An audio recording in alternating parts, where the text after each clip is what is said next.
एक त्रिभुज की भुजाओं का अनुपात 3:3:4 है। यदि त्रिभुज का क्षेत्रफल 32√5 सेंटीमीटर स्क्वायर है तो समान भुजाओं की लंबाई कितनी है?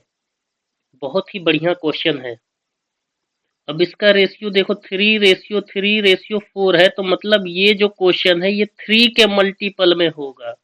भुजा की लंबाई बतानी है तो जो भुजा की लंबाई है वो 3 के मल्टीपल में होगी, तो पहला ऑप्शन नहीं होगा और ये तीसरा ऑप्शन नहीं होगा। अब इन दोनों में से कोई एक ऑप्शन है तो हम इसको करके देखते हैं। ये समान भुजाओं वाले लंबाई का एक त्रिभुज बना रहे हैं। ये समान लंबाई वाले भुजाओं का त्रिभुज है। अब इसका क्या दिया है, अनुपात कितना दिया भुजा का अनुपात, ये 3 है, ये 3 है और ये क्या है, बेस 4 है। अब जब हम इसका जो क्षेत्रफल दिया है तो क्षेत्रफल के लिए एक मध्य से लाइन गुजारेंगे तो ये इसको समान भुजाओं में डिवाइड करेगी। जब ये 4 होगा तो इसको आधे आधे में डिवाइड होगा। जब ये रेखा बीच से डालेंगे तो ये 2 हो जाएगा और ये भी 2 हो जाएगा, ये 2 और ये भी 2 हो गया।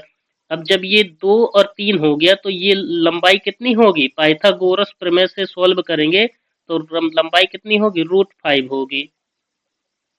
किसी भी त्रिभुज के क्षेत्रफल का फॉर्मूला क्या होता है, 1/2 आधार गुणे ऊंचाई।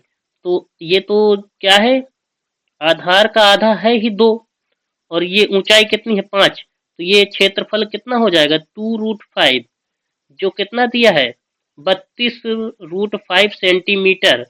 तो 32√5 सेंटीमीटर दिया है स्क्वायर। अब इसको काटेंगे तो ये एक यूनिट की वैल्यू कितनी आ गई, 16 आ गई, 16 सेंटीमीटर स्क्वायर।